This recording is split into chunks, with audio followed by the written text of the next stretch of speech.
Sejam bem-vindos e é isso mesmo, a ERTS continua no caminho das eleições autárquicas que irão decorrer em outubro próximo desta feita, com a entrevista a Bruno Graça, candidato da Coligação Democrática Unitária. Já sabe, pode acompanhar-nos pelas frequências 98, 92 FM, também pelo nosso site radioerts.pt, com transmissão em direto por áudio e vídeo para todo o mundo, sem esquecer a plataforma MEO, aqui para clientes desta operadora, bastando carregar no botão verde do comando da sua televisão e digitar o código 929800 e poderá então acompanhar-se a par e passo esta entrevista. Iremos estar na sua companhia até bem perto das 19 horas. Começo então por saudar o nosso convidado, agradecendo-lhe a presença. Muito obrigado muito pela sua presença, mais uma vez por estar connosco. Seja bem-vindo.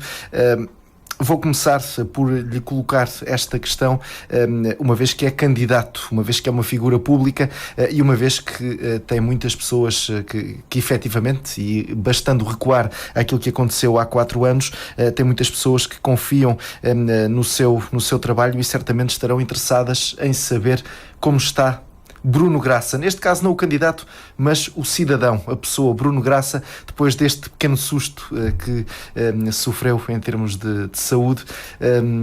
Todas essas pessoas podem contar com Bruno Graça na plenitude das suas capacidades para a batalha, entre aspas, que aí vem. Boa tarde a todos vocês, a Rádio Hertz, a ti, a todos os ouvintes da Rádio Hertz. Agradecer eu próprio terem convidado para vir aqui falar com vocês, ter esta conversa com vocês e dizer também a todo, quer a vocês, quer aos ouvintes, quer às pessoas que efetivamente acreditam na CDU e acreditam no trabalho que nós estamos a desenvolver, que estamos aqui para as curvas, que foi realmente um susto, que não queremos que se repita, como é óbvio, mas é um susto que não vai inibir-nos em nada e que estamos em plenas condições de assumir. Aliás, já assumimos desde a semana passada, que retomámos a atividade na autarquia, já participámos em 2 reuniões de Câmara e sinto-me bem, sinto-me completamente disponível, com vontade e determinado para conduzir esta batalha que a CDU vai travar e ter sucesso nela. Muito bem, isso é que é preciso, efetivamente, termos saúde. Entrava agora naquilo que mais interessa, melhor, nada mais interessa do que a saúde, mas aquilo que nos traz aqui, a entrevista propriamente dita, aquilo que a CDU projeta para os próximos 4 anos, mas permita-me aqui começar por aquilo que já teve a oportunidade para dizer, perspectivando as eleições, que acredita que a CDU possa eleger, deste caso, 2 elementos para a Câmara Municipal. Eu pergunto-lhe em que é que se baseia para ter essa confiança. Baseio-me em várias coisas, portanto, baseio-me primeiro no trabalho que a gente realizou. Portanto, realizámos trabalho, mostramos com uma clareza absoluta, digamos, aquilo que a CDU é capaz de fazer em prol das populações, neste caso da população do Concelho de Tomar. Temos consciência tranquila de que cumprimos todos os compromissos que assumimos ao tomar posse neste Executivo que está prestes a terminar. Temos naturalmente muitas conversas, muitos contactos com muitos cidadãos deste concelho, cidadãos que nunca votaram na CDU e que hoje mostram disponibilidade e vontade de votarem na CDU. Portanto, digamos que há um bom ambiente à nossa volta, somos bem recebidos, somos abordados, somos acarinhados pela população, que sabe que efetivamente pode contar connosco e teve 4 anos em que, se tivesse alguma dúvida, esses 4 anos, o trabalho todo que nós fizemos ao longo dos 4 anos, justifica. Portanto, missão cumprida naquilo que podíamos fazer dentro dos condicionalismos que tínhamos para trabalhar, porque há que recordar e ter sempre presente que em 2013 foi o PS que ganhou as eleições, não foi a CDU. Portanto, nós aceitámos assumir responsabilidades no Executivo porque entendemos que isso era o que mais convinha ao Concelho de Tomar e à população do Concelho de Tomar. Fizemos-lo sabendo que também corríamos alguns riscos de podermos ser acusados, estarmos a colaborar ou estarmos de alguma maneira a não pôr sistematicamente em confronto posições e orientações erradas que o Executivo viesse a tomar, mas achámos sempre ao longo deste mandato, fomos sempre fazendo, como sempre dissemos, avaliações do nosso trabalho e daquilo que esse trabalho se repercutia na vida do Conselho, e sempre o balanço que fizemos foi sempre no sentido de que, olhando para os pratos da balança, para os dois pratos da balança, que o prato, digamos, onde estavam colocados os interesses da população, os interesses do Conselho, aconselharam-nos sempre, disseram-nos sempre: vocês dão o caminho correto, continuem nesse caminho e não abdiquem efetivamente das suas posições, das vossas posições, mas mantenham este trabalho que estão a fazer, porque ele é de grande importância para o Conselho de Tomar. Há algo dentro destes 4 anos e daquilo que foi feito dentro das competências da Coligação Democrática Unitária que só foi feito porque a CDU estava na Câmara? Muitas das coisas que foram feitas efetivamente porque a CDU estava com responsabilidades na Câmara, e não só nos nossos pelouros. Portanto, nos nossos pelouros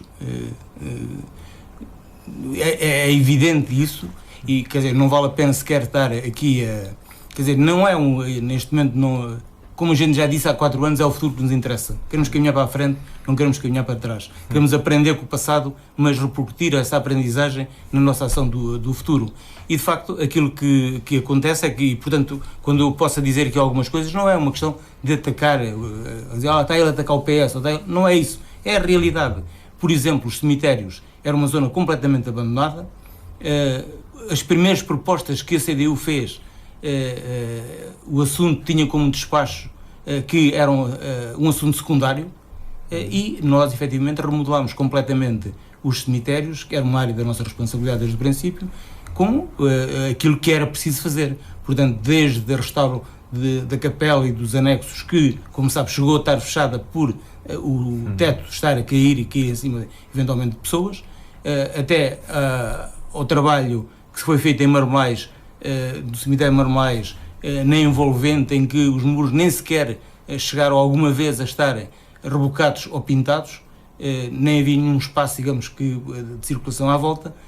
Foram arranjados os jardins à volta dos cemitérios. Portanto, houve todo um trabalho ao longo destes 4 anos, nem sempre fácil, porque, repito, não éramos poder. Portanto, as grandes decisões de investimento, de condução de financiamentos para um lado ou para o outro, não dependiam no fundamental de nós. Mas sentiu-se de alguma forma condicionado em algum momento? Não. Não, porque não sou, é difícil condicionar-me. Quem me conhece sabe que é muito difícil condicionar-me. Portanto, o que aconteceu foi que foi preciso, naturalmente, ser persistente,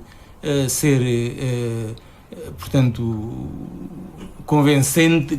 Era preciso convencer, de facto, o Executivo, particularmente o Sr. Presidente de Câmara, que as nossas propostas e aquilo que estávamos a apresentar, que eram corretas, que eram enfim, ações e que levavam a que efetivamente a população se sentisse bem e tivesse a resolver problemas do cotidiano das pessoas. Portanto, essa é uma área. Outra área é o mercado.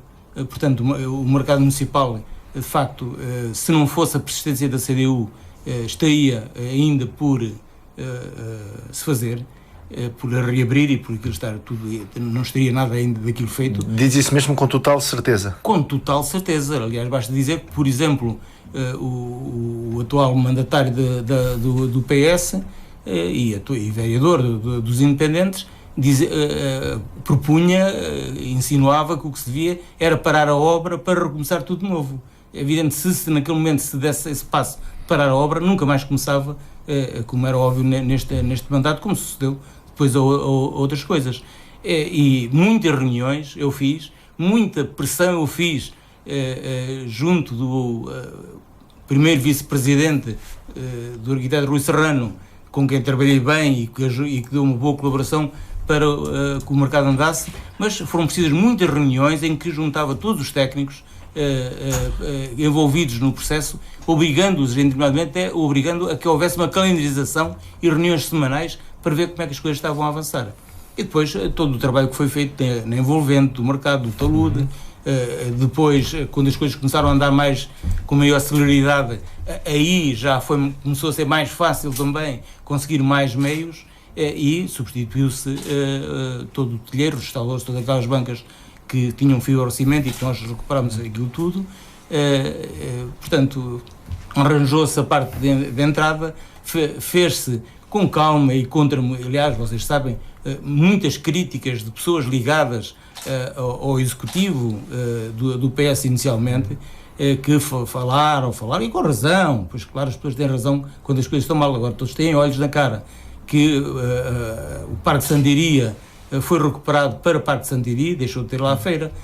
As pessoas hoje esquecem isso, parece que isto foi tudo, mas se as pessoas pensarem o que era o mercado municipal quando nós assumimos a responsabilidade daquela área e o que é o mercado municipal hoje, vão ver que não tem nada a ver uma coisa com outra. A feira, como sabem, aquilo estendia-se para o Parque de Santiria, estendia-se por o parque cá em cima ao pé dos bombeiros. Hoje ao pé dos bombeiros estão praticamente só os sapateiros, não está mais ninguém, o resto já é parque normal. Santiria é sempre parque. Hoje, quando eu entrei, havia dívidas da ordem de 35, 36 mil euros dos feirantes da feira semanal. Hoje toda a gente já está a vender, tem tudo em dia, não deve um tostão à Câmara. Portanto, tudo isto foi um trabalho que tinha que ser persistente, tinha que ser diário, tinha que ser paciente, e foi isso que a gente foi. E se não houvesse este trabalho, aquilo de facto, claro que depois houve ajudas. Eu não vou dizer, por exemplo, que a Junta não teve lá alguma ajuda, claro que deu alguma ajuda, mas, e foram essas pequenas ajudas também que contribuíram para que as coisas tivessem como hoje. Mas por acaso ainda hoje, o Carlos Maia, que era o fiscal que dirigia aquilo, hoje dizia ao telefone, estive lá assada, e aquilo realmente está um mimo, não tem nada a ver como eu lá estava. E ele saiu há 2 anos de lá, e mesmo assim já acha que aquilo está de uma maneira já bem diferente. Portanto, há muita coisa ainda a fazer. A questão da temperatura foi resolvida também com as películas, abriu-se, a tenda está a funcionar, as pessoas estão organizadas, há disciplina dentro do mercado, falta ainda condicionar a parte final. Aquilo que nos falta neste momento mais ainda é a circulação e o trânsito, digamos, à sexta-feira, particularmente à sexta-feira, mas já estão a ser tomadas medidas e rapidamente isso também vai ser. Portanto, é uma obra também que não estou a dizer que as outras pessoas não queriam que ela fizesse, não é isso, ou que não deram ajuda. Já disse o Vítor Serrano, o Rui Serrano foi muito importante no apoio, claro que teve que maturar muito, e daqui mando um abraço se ele ouvir isto, mas foi preciso muito trabalho. E depois houve muita coisa que se fez da mesma maneira. Ainda agora, para passar de um mercado para outra coisa que acabou agora de ser terminada, que é o armazém dos fitofarmacêuticos, aquilo demorou 3 anos, mas foi persistente. Eu cheguei a ter que fazer reuniões em que juntei dirigentes do SEMAS e do DOME para que as coisas pudessem avançar, porque não se entendiam, não havia espaço e não havia direção política para que aquilo se resolvesse. E, portanto, só essa persistência. Depois não havia diretor. Então foi o responsável dos jardins que tem o curso e fez aqui uma parceria, SEMAS, com o município para que aquilo pudesse avançar e ser apresentado à Direção Regional de Agricultura e Pescas para merecer ou não a aprovação, e foi avaliado positivamente, com grandes elogios, dizendo claramente que era dos melhores armazéns desta região toda. Foi o que os técnicos disseram. Então isso acabou de ser. Outras obras para ver a influência que nós tivemos e que as pessoas às vezes não sabem e que não têm que saber. Filipe Terci, a rua Filipe Terci, atrás entre as piscinas e a Santiria, a Gualdim Paz, a escola. Era uma obra que estava para ser feita há 9 anos, aquele alcatramento e aquele saneamento estava para ser feito há 9 anos. E foi feito porque, como eu dizia anteriormente, eu era o Ministro dos Negócios Estrangeiros da Câmara, porque juntei o DOM, juntei os SEMAS e disse o que é que impede que isto avance. E no outro dia a obra estava a ser feita. Portanto, a nossa intervenção na Câmara, no município, que depois alargada com a ida para os SEMAS, quando o PS conseguiu arranjar alguma estabilidade interna, então aí também se fez sentir. E toda esta problemática da água agora que se levanta, do abastecimento da Sabacheira, da EPAL, da água da chuva que estamos a pagar umas centenas de milhares de euros à EPAL indevidamente, tudo isso só foi feito porque efetivamente nós intervimos, nós levantámos os problemas para cima da mesa e aos poucos, porque ganhámos credibilidade dentro da Câmara também, começámos a ser ouvidos e vistos de outra maneira, se calhar, nós conseguimos que esses problemas viessem para cima da mesa para discussão, e muitos deles têm começado a ter algum andamento. Quando diz que a CDU e o vosso trabalho começou a ser visto de outra forma dentro da própria Câmara, isto quer dizer que no início foram vistos como uma espécie de muleta política? Só isso ou não? Pois, eu não posso estar na cabeça das pessoas. Aquilo que era óbvio, que é óbvio, continuo a dizer, é que quem ganhou a Câmara foi o PS. Portanto, quem tinha capacidade, e então nos 2 primeiros anos, em que o Sr. Presidente, portanto, trabalhou muito de perto e muito em articulação com o seu chefe de gabinete da altura, aí as coisas eram muito mais complicadas. Portanto, aí tinha que haver muito mais persistência, muito mais discussão, muito mais... pronto, mas nós achámos que isso valia a pena, que isso teria resultados para o Conselho. E a avaliação que a gente faz agora no final do mandato é que valeu a pena esta nossa persistência, esta nossa paciência e esta nossa intervenção. Mas e as pessoas lá dentro também começaram, quer dizer, inicialmente o poder era efetivamente, exclusivamente, praticamente do PS. Nós efetivamente estávamos ali, mas éramos um parente pobre, não é? Que ainda por cima tinha ficado com os mercados e feiras. Pronto, e o viveiro, tinha ficado aí com umas coisas, e mais a quinta de marmelada, a horda de marmeladas, a quinta de marmeladas, que até servia às vezes de chacota do PSD para falar disso. Mas nós, quando nos deram esses pelouros, essas competências, dissemos também ao PS, vocês estão-nos a dar competências, porque ele não escolheu. A gente disse, nós aceitamos aquilo que vocês nos quiserem dar. Mas dissemos, quando eles nos disseram o que é que estavam a propor que a gente assumisse, estão-nos a dar realmente aquilo que pode queimar, mas vamos ver que às vezes os grandes desafios transformam-se em grandes sucessos, e eu penso que foi isso que aconteceu. Foi grandes desafios que nos foram dados para as mãos, muito difícil trabalhar com pessoas que não eram fáceis, como vocês sabem, mas o sucesso apareceu, e hoje penso que ninguém tem dúvidas, independentemente de gostar ou não gostar do vereador da CDU, por seu feitio, pela sua maneira de ser, por ser antipático, por ser essas coisas todas, mas ninguém tem dúvidas, penso que ninguém põe em dúvida a seriedade, a competência e o trabalho que foi desenvolvido pela CDU neste Executivo, mesmo as pessoas que não são da CDU. Antes de avançarmos para aquilo que está projetado para o futuro, permita-me só mais uma questão. Num âmbito estritamente político, a CDU tem motivos para se sentir traída com este recente acordo entre PS e independentes? Não, nós tínhamos um acordo para trabalhar com o PS para este Executivo. E, portanto, a nossa posição seria sempre e será sempre, vamos às eleições, vamos analisar o resultado das eleições e, a partir daí, estamos disponíveis para umas coisas ou para outras. Mas não sente que este acordo PS independentes já está a ter algum efeito, ainda mesmo neste mandato? Eu penso que isso aí, se calhar a minha avaliação política é que penso que este acordo está a mostrar a falta de valores que alguns agentes políticos têm e que trazem e que arrastam a política, digamos, e que trazem para a política aquilo que as pessoas mais não gostam de ver na política. É óbvio que não me parece que seja uma coisa correta, ou uma coisa, digamos, coerente, para não dizer outras palavras, não quero estar aqui, enfim, com grandes palavras que possam ser interpretadas como ofensivas, mas no mínimo coerente, que uma força política e um político que em novembro de 2016 apresenta propostas, primeiro uma para as reuniões passarem a ser semanais, sabendo o que é que isso implicava em termos de funcionamento da máquina, porque ela esteve, portanto sabia o que é que isso ia, que complicações é que isso ia trazer à máquina, para o funcionamento normal. Depois, na semana seguinte, apresenta uma proposta para retirar competência à Presidente porque era incompetente. E depois, passado 6 meses, é o seu mandatário e provavelmente vai ter outros cargos políticos a seguir às eleições. Pelo menos tudo se perfila como se viu assim, nos últimos dias ou nas últimas horas. Portanto, eu penso que este acordo político, as pessoas, não fomos nós que fomos traídos. Eu penso que quem foi traído foram os cidadãos.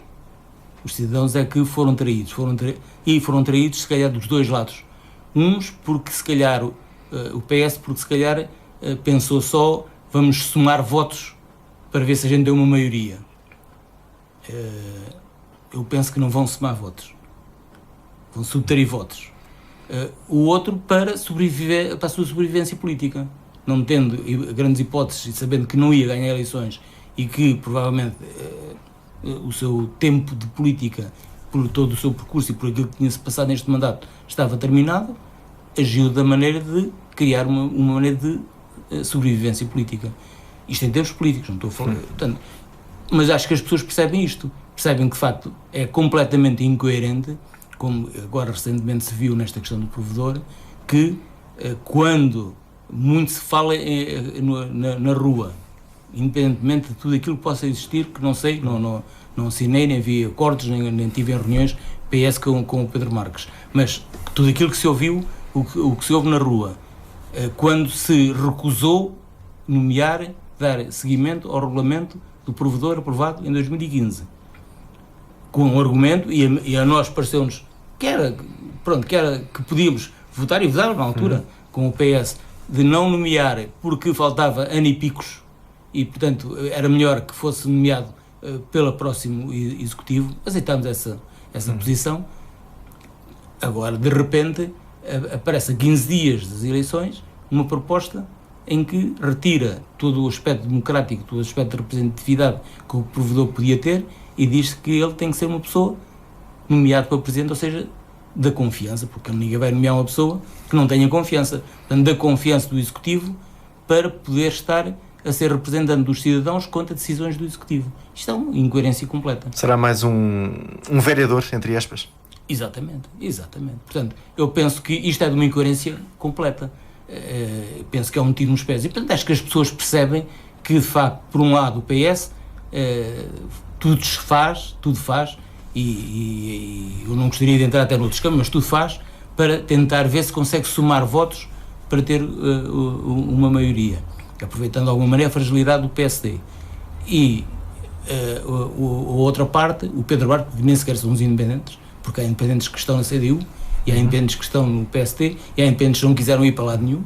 Portanto, o Pedro Marques e mais o seu pequeno grupo, esses aliaram-se para a sua sobrevivência. E é tanto mais estranho quando, por exemplo, ainda aí, o quinto da Assembleia Municipal foi o protagonista de cenas, quando foi a nomeação do Executivo, a eleição do Executivo da Junta Urbana, conduziu todo um processo de 2 ou 3 meses de impedimento de funcionamento da própria Junta, com a alegação, aliás, veio-se embora, e depois mais tarde a admissão, alegando da incompetência do PS e do Executivo da Junta. Portanto, tudo isto agora, estar tudo casado, é algo que é estranho. E penso que as pessoas percebem que isto que é estranho.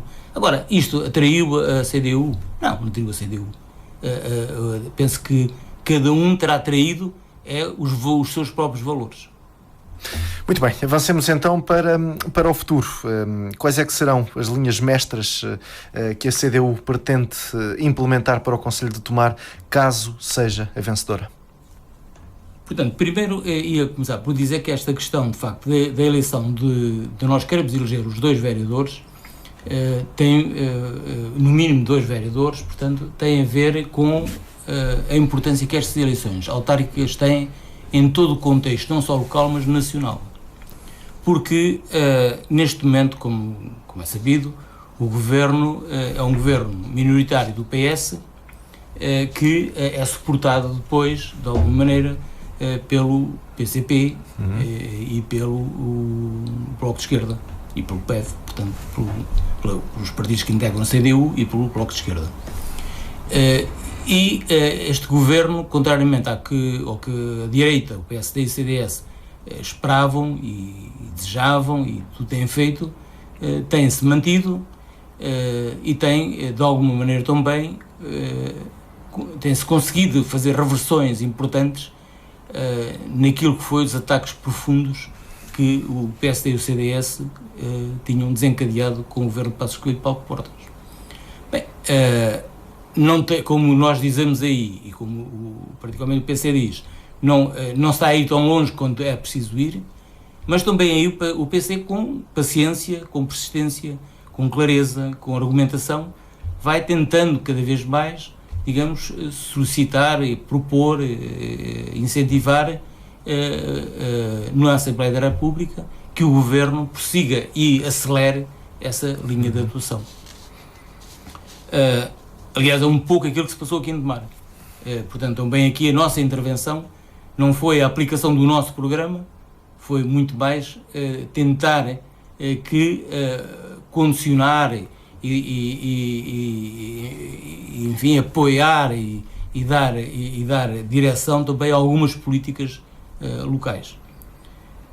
E aqui também há possibilidade agora nestas eleições, porque se estas eleições não derem mais força efetivamente à CDU, se nós não conseguirmos ter mais forças em termos de eleições autárquicas, isso vai ter leituras locais, mas vai ter leituras nacionais.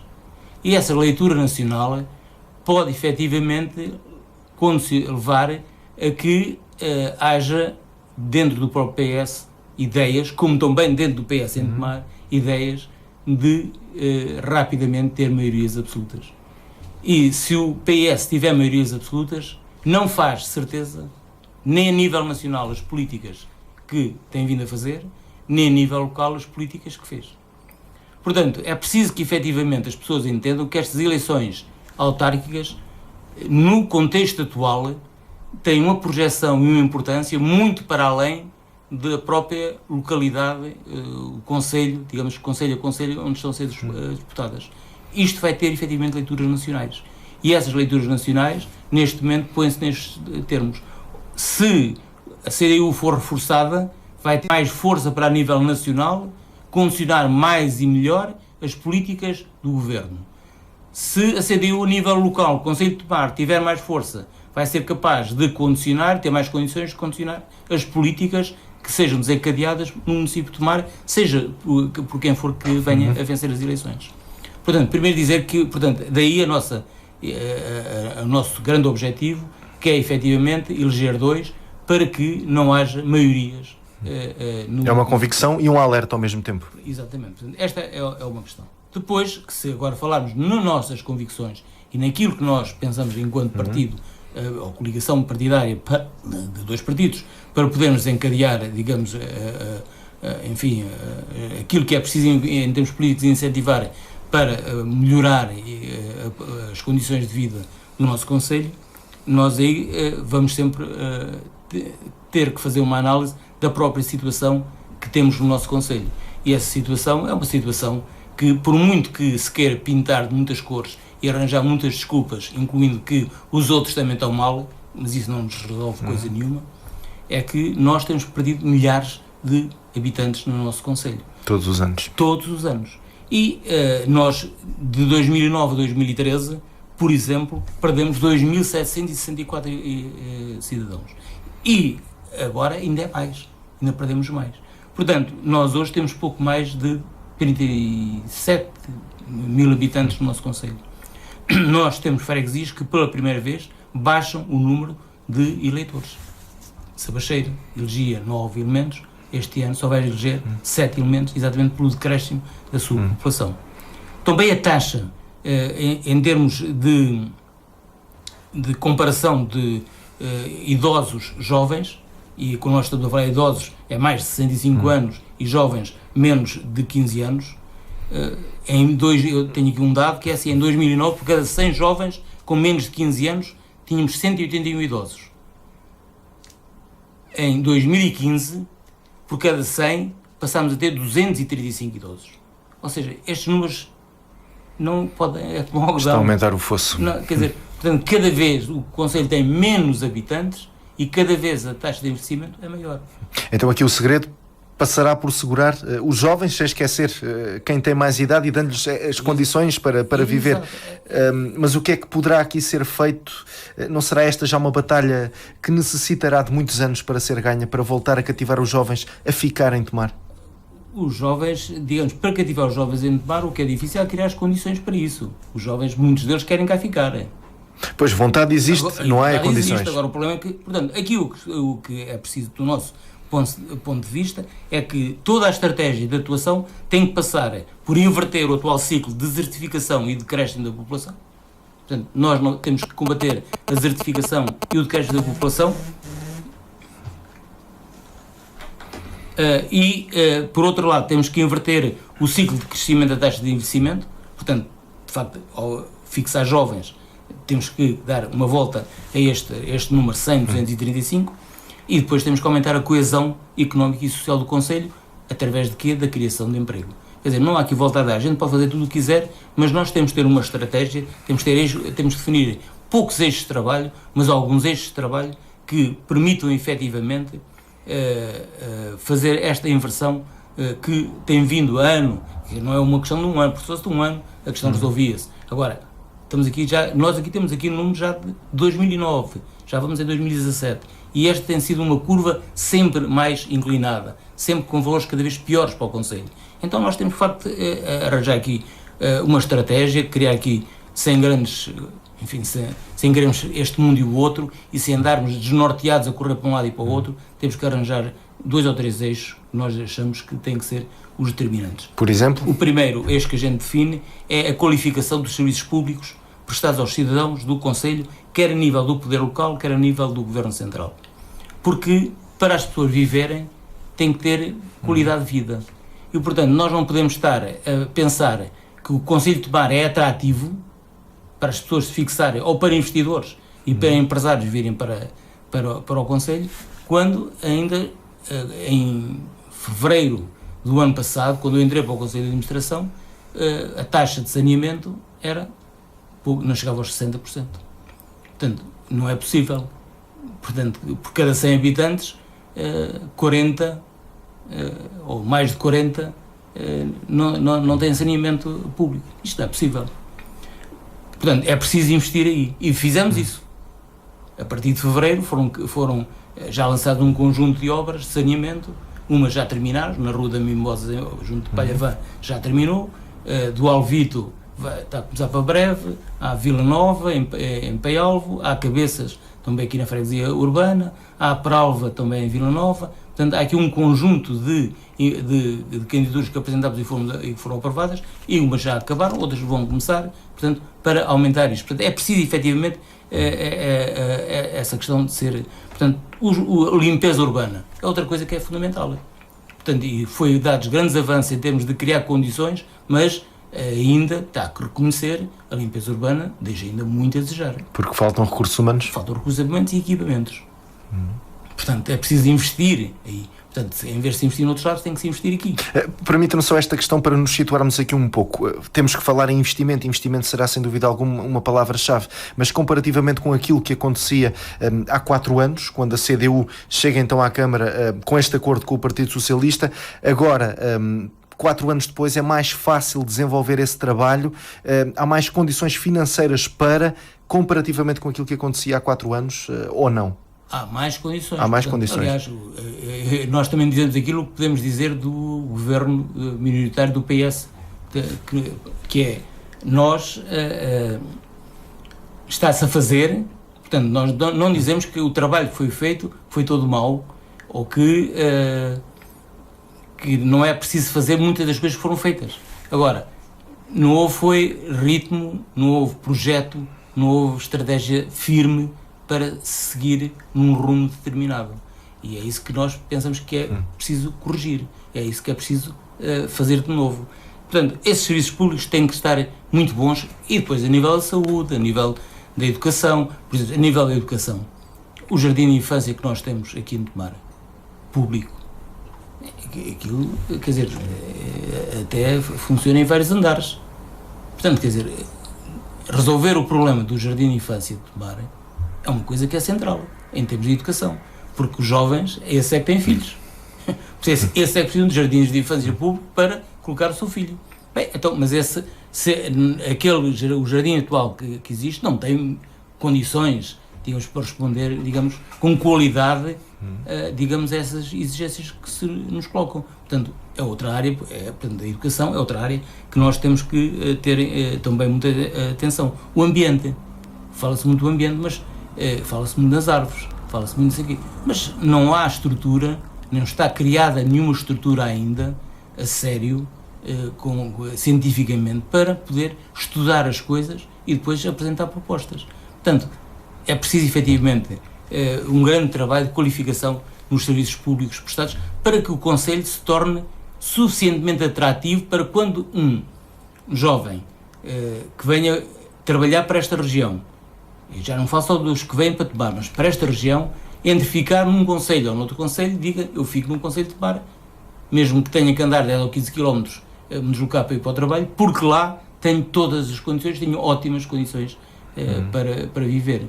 Portanto, esta qualificação, o criar competitividade ao nosso concelho é essencial, porque muitas das coisas que nos têm de mal acontecido é porque o concelho perdeu competitividade face a outros concelhos vizinhos. Portanto, nós temos que recuperar essa competitividade. Consegue explicar-me como é que, então, um concelho que tem perdido competitividade, nomeadamente ao nível dos serviços, consegue ser, e aqui à nossa volta, um dos mais caros ao nível da compra de habitação, de arrendamento? A gente também já definiu, quando estivemos a estudar isto, para fazer o nosso programa, algumas razões que estavam na origem exatamente desses constrangimentos que estás a colocar. E a gente colocou 4 constrangimentos. Esses constrangimentos foram a destruição do aparelho produtivo instalado no concelho, particularmente no setor secundário. É óbvio, não é? Todas as fábricas praticamente fecharam, a última tem, enfim, estamos a ver se evita, é do Prado. Depois a perda de importância militar deste perímetro de Tancos e Santa Margarida, e essa aí é irrecuperável, essa aí não temos já mais nada a fazer. E o terceiro que a gente colocou foi a política especulativa do setor imobiliário ao longo de décadas, porque de facto ao longo de décadas houve toda uma política especulativa em termos do imobiliário que levou a que muita gente que gostaria de viver em Tomar fosse viver para concelhos vizinhos, porque efetivamente as rendas e a aquisição de casa era muito mais barata. Portanto, e isso também é outro constrangimento grande. Mas é algo que qualquer eleito não pode controlar, ou pode? Pode, desde que haja uma política de habitação a sério.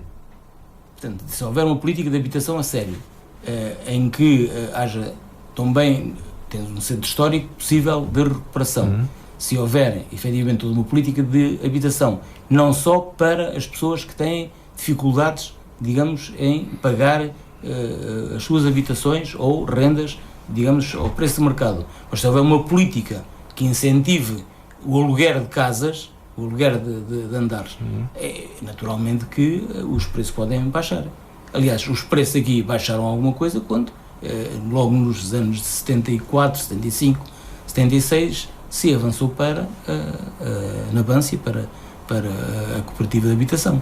Portanto, há muitos campos onde se pode trabalhar para efetivamente combater essa situação de especulação de imobiliária que efetivamente afasta muita gente da nossa sociedade. E como é que um concelho como Tomar consegue cativar empresas a fixarem-se por aqui?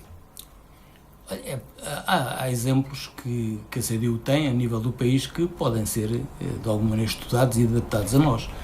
Por exemplo, nós, porque esse é o segundo, digamos, é a segunda área de trabalho, portanto, uma área de trabalho que nós consideramos central é esta, de facto, da qualidade dos serviços públicos que são prestados à população. A outra é criar condições que permitam a instalação e desenvolvimento do aparelho produtivo do concelho, portanto, para criar, naturalmente, novos empregos e novos habitantes, para atrair, portanto, população. E para isso, este Executivo fez muito pouco, não estou a dizer que não fez nada, fez muito pouco, e o que fez foi mais agora na parte final, depois de começarem a surgir, e da própria CDU, muitas críticas, e nós temos falado muito nisto. O parque industrial, o parque empresarial, digamos, a primeira fase, não se fez nada, mudou-se, pronto. Depois tentou-se trabalhar alguma coisa, mas de facto aquilo não é um local atrativo para qualquer empresário. Um investidor que chegue com fossas de céu aberto, com enfim, ruas, sem tudo interrompido, ervas, passeios que não existem, sem espaço para recepção, sem restauração, sem nada, quer dizer, aquilo é um espaço de abandono. Então ali seria melhor baralhar e começar de novo, por assim dizer, ou há ali algo de bom que pode ser aproveitado para o futuro? A localização, penso que não é má, e há lá empresas que têm que ser apoiadas e estimuladas, e agora há um projeto que foi aprovado que envolve muitas centenas de milhares de euros, que se for levado efetivamente para a frente, pode efetivamente melhorar o parque empresarial. Mas depois só isto não basta, porque o que é fundamental que haja é aquilo que nós chamamos de um gabinete de apoio à criação de emprego e captação de investimento, que tem que ser uma coisa ativa, quer dizer, e aí é que nós não avançamos nada, quer dizer, nestes últimos... Há muita burocracia ainda? Não é só burocracia, quer dizer, em Tomar há muitas vezes a sensação que se cria. Eu não digo que a culpa é só das pessoas que estão nestas áreas, mas a sensação que se tem depois na rua é que um empresário vir a Tomar, a colocar a hipótese de se colocar aqui, muitas vezes é quase visto como uma chatice. Quer dizer, ele pergunta, então ele não há iniciativa de trabalhar com ele, de desbloquear situações, não está nada preparado para isso, para criar, ele chegar e dizer, olha, há este problema, então mas a gente resolve-se desta maneira. Isso está tudo estudado, isso está tudo, haver um gabinete em que efetivamente tudo isso está feito, em que... Mas isso depende dos técnicos ou dos gestores políticos? Não, fundamentalmente depende dos gestores políticos, depende efetivamente da organização do próprio município. E é essa, digamos, a terceira vertente que a gente tem, que é dizer que é necessário que a modernização de todos os serviços municipais, porque se nós temos um modelo de funcionamento de Câmara, se o nosso projeto tem determinada arquitetura, também os serviços do município têm que estar adaptados a essa arquitetura. Ou seja, nós não podemos continuar a ir em que ter ideias novas, pensar apresentar coisas novas, mas depois a arquitetura do próprio município é que estava há 10, há 15, há 20, há 30, há 40 anos. Portanto, isto tem que ser tudo repensado. Portanto, se eu quero ter este gabinete não é uma pessoa para fazer uns telefonemas e uns e-mails. Isto tem que ser um gabinete multidisciplinar, onde há economistas, onde há psicólogos, onde há juristas. Portanto, tem que haver gente de vários campos que efetivamente, de marketing, tem que haver um gabinete onde faça todo um trabalho de planeamento, de captação no estrangeiro de investimentos para Tomar e trazer empresários para Tomar, e quando eles chegam cá, têm tudo preparado para o receber e para lhes abrir as portas para que eles possam efetivamente ficar aqui sediados com as suas empresas e virem-se a fixar aqui, criando aqui empregos e atraindo população. Portanto, todo aqui o nosso programa tem esta lógica, portanto, que é fundamentalmente de pensar o desenvolvimento económico e social do Concelho, a sua coesão territorial, e tudo isto é sempre pelo Concelho todo. Porque a gente às vezes também diz assim, Lisboa são muito maus, porque há uma faixa de 40 km no litoral, onde tudo se concentra e o resto está vazio, está deserto. Pois, mas a gente também faz o mesmo aqui. Neste momento, praticamente metade da população, a não sei se já mais de metade da população, vive na freguesia urbana. As outras têm cada vez menos população. Esta também não cresceu muito, mas eu penso que a nem cresceu muito. Até nem cresceu, mas as outras crescem drasticamente. Portanto, nós não podemos fazer aqui, no nosso Concelho, o que, digamos, a política nacional faz a nível de todo o país. Nós não podemos criticá-los por uma coisa e depois fazer no nosso Concelho a mesma coisa. Portanto, temos que criar coesão, temos que saber o que é que Pedreira, Sabacheira, Carregueiros, além de Ribeira, quais são as suas grandes potencialidades para desenvolver. E é aí que se vão desenvolver. É aí que há concelhos onde o empresário chega à Câmara, onde existem gabinetes deste tipo que nós estamos a propor, onde o empresário chega e a Câmara diz logo, olha, para o seu tipo de atividade que está a querer vir, a melhor freguesia para se fixar é esta. E explicam logo porquê, porque tem isto, tem isto, tem isto, tem isto, tem isto. Portanto, portanto a própria tipologia do investimento a ser atraído, a Câmara tem estudada onde é que fica melhor. Se precisa mais de transporte, de mobilidade, se precisa mais de água, se precisa mais de floresta, isso está tudo, eles têm isso tudo estudado. E esse acompanhamento não é feito nos dias de hoje? Então, quer dizer, penso que não é preciso estar a dizer que não é, penso que é óbvio para qualquer, e então para quem quer investir, isso é claro como água. Para além dessa dinâmica, desse acompanhamento então de que tem sublinhado, o município já faz tudo aquilo que pode fazer, nomeadamente agora empresas e cidadãos, ao nível da derrama, do preço por metro quadrado do parque empresarial, do IMI. Faz sentido abdicar de receitas, neste caso do município, para incentivar pessoas e empresas a fixarem-se, nomeadamente através destes 3 fatores? Eu penso que pode fazer, quer dizer, é evidente que isto não pode ser uma lei cega, não pode ser uma regra cega, mas eu diria assim, por exemplo, ainda nesta última reunião foi aprovado um torneio internacional, um campeonato. O argumento central político é que dá visibilidade no estrangeiro, aquilo custa uns milhares de euros largos. Mas lá está, o investimento que a Câmara vai fazer, coloca-se numa balança, num prato, e no outro prato os benefícios podem vir a ser claramente superiores. E aí é a mesma coisa, quer dizer, eu não vejo porque é que, na situação atual em que nós estamos, um empreendedor, um empresário, não possa ter ajudas para criar emprego, criar riqueza no concelho de Tomar. Desde que haja essas contrapartidas. Agora, tem que haver, aliás, que há dias um camarada meu dizia aí numa sessão pública, assim, o que é que nós achamos, se o PCP era contra o investimento, a propriedade privada, é aquelas coisitas que às vezes se perguntam para tentar baralhar as coisas, e ele disse, não, nós somos contra, e até disse assim, olha, nós somos contra, por exemplo, investimentos que os nossos camaradas da China fazem em Portugal, e já dissemos isso ao Partido Comunista Chinês, porque eles o que vêm aqui fazer é buscar os lucros. Eles ainda não fizeram cá nenhuma fábrica em Portugal, eles ainda não criaram emprego em Portugal, o que eles cá vieram foi comprar ações, ficar com as empresas e dizer agora dividem os dividendos que a gente leva. E isso é algum alerta para aquelas notícias que... Não, mas eu com essa possível instalação... Eu digo que isto é genérico, isto é porque foi dito aqui em Tomar um camarada meu. E portanto, nós, quer dizer, não temos de ter preconceitos.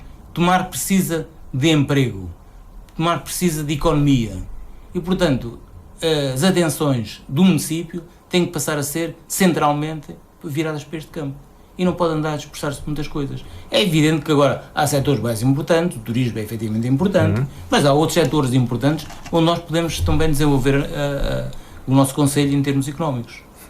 Muito bem, já estamos na reta final, mas como é óbvio vamos ter mais oportunidades para escalpelizar qual é que será o programa eleitoral da CDU e os projetos para definir, mas ainda temos alguns minutos e pretendia aproveitá-los com este assunto que tem marcado nos últimos anos todas as eleições, que diz respeito ao flecheiro. A CDU já apresentou qual é que era a sua solução, até relacionando Tomar com esta vertente histórica, com Nuno Álvares Pereira, toda esta rota que fica marcada então na história. Eu agora pergunto-lhe se essa ideia continua a ter pés para andar, ou se estamos perante mesmo um problema onde estão efetivamente pessoas que necessitam de ser ajudadas, mas se este problema é muito mais bicudo do que aquilo que se pensa. Isto é um problema, o problema não é fácil, senão certamente já estava resolvido. Já estava resolvido. Agora, nós continuamos a defender aquilo que defendemos há 4 anos para resolver este problema. Ou seja, é um problema complexo, em que uma das vertentes do problema complexo é de facto as condições de habitação daquela população ali. É só isto. Agora, há ali outros problemas, porque há ali muitos edifícios em ruínas e muita da atividade que pode ser mais ilícita ali, que possa ali ser praticada, é praticada se calhar muito mais a coberto de toda aquela montes de edifícios que estão ali em ruínas do que propriamente se calhar no próprio nas próprias barracas da habitação da etnia cigana. Portanto, o problema aqui, penso que passa por, de facto, ter um projeto para aqueles, antes de mais, definir um projeto a sério para aquela área. E pensamos que o projeto a sério deve ter a sua componente histórica, até porque o turismo, lá está, é muito importante, porque as questões históricas são muito importantes atualmente em termos de economia, então aquilo deve ser pensado, o projeto, a partir, efetivamente, da capela e a partir do seu simbolismo em termos de identidade nacional. Com o rio. Depois há que limpar aquilo que, digamos, aquilo não foi limpo tudo, não é por culpa dos habitantes do Flecheiro. Todos aqueles edifícios caídos não foi culpa porque a Câmara não teve dinheiro ou não considerou que esse era o caminho. Portanto, nós iríamos por aí. E, portanto, ao mesmo tempo que este processo fosse avançando, naturalmente que isso se ia resolvendo por si o próprio problema do Flecheiro. Não vê com bons olhos esta deslocalização, esta saída de habitantes do Flecheiro para as imediações do destacamento da Guarda Nacional Republicana? Para aquelas edificações que ali vão ser erguidas? Se quer que lhe diga, é aquilo que eu penso, é que saem do lado esquerdo da rua para passar para o lado direito. Que se não for dado um mínimo de dignidade a todo aquele espaço, não resolve. Quer dizer, agora, criar condições para alojar aquelas pessoas. Sim, senhora. Acabar com toda a eventual atividade ilícita que lá se pratica. Sim, senhora. Limpar toda aquela zona e começar a recuperá-la. Sim, senhora. Eu acho que este é um processo que não se faz num mês, não se faz de facto num mês, não se faz, se calhar, num ano, mas é um processo que, uma vez mais, tem que ser paciente, tranquilo, envolver pessoas e ser persistente. Mas acho que, antes de mais, há que limpar, efetivamente, a entrada de Tomar. E a entrada de Tomar não é só o Flecheiro. Quem fizer do Flecheiro uma bandeira eleitoral estará a ser honesto? Não, penso que ainda ninguém apresentou assim, ainda já, pelo menos, quer dizer, únicas pessoas que podiam apresentar isso como bandeira com alguma eventualidade de ser posta à prova era a CDU ou qualquer outro partido que tenha estado, digamos, com poder de executivo.